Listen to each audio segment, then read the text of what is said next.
জঙ্গলে ফুল ঝাড়ু সংগ্রহ করতে গিয়ে গুলিবিদ্ধ এক যুবক। ঘটনা মানিকপুর থানাধীনে খাসমাই পাড়ায়। আহত যুবকের নাম রত্নদেব রিয়াং। গাধা বন্দুক দিয়ে জঙ্গলে শিকারীরা শূকর শিকার করতে যায়, তখনই গাধা বন্দুকের গুলি লেগে গুলিবিদ্ধ হয় ওই যুবক। গতকাল বিকেলে ওই যুবকের বাড়ির পাশের জঙ্গলে ফুলের ঝাড়ু সংগ্রহ করতে যায়। হঠাৎ দুটি গুলি লাগে পেটের ওপর। গুলির আওয়াজ পেয়ে এবং জঙ্গলে আহত যুবকের চিৎকার শুনে আশপাশের লোকজন ছুটে গিয়ে গুলিবিদ্ধ যুবককে উদ্ধার করে মানিকপুর প্রাথমিক হাসপাতালে নিয়ে যাওয়া হয়। গুলিবিদ্ধ যুবকের অবস্থা অবনতি দেখে বৃহস্পতিবার কুলাই জেলা হাসপাতালে নিয়ে রেফার করা হয় মানিকপুর হাসপাতাল থেকে।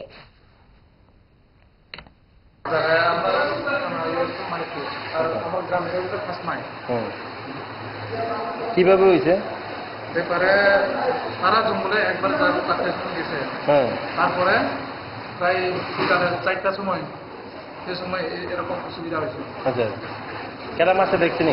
জানে নাই কোন জায়গা থেকে আছে? জঙ্গলে কি করতে গেছিল? জঙ্গলে একটা নদী বড় আছে, এটার কই আমি মালদহ, এই মালদহ এর ভিতরে আছে। মালিকদের ভিতরে মানে কি করতে গেছিল এখানে? ঝাড়ু কাটতে গেছে। ঝাড়ু কাটতে? জঙ্গলে ঝাড়ু। সঙ্গে কে আসলো? সঙ্গে নাই, কেউ নাই। তারপরে এরকম অবস্থা পরে কোনো মতন কষ্ট করে হচ্ছে। তারপরে আমি শুনছে কি বন্দুক দিয়ে মারছে? জানে না কি বন্দুক দিয়ে? গাদা বন্ধ হইব। আচ্ছা, নাম কি? রত্নদেব রিয়াং। বাড়ি? বাড়ি খাসমাই।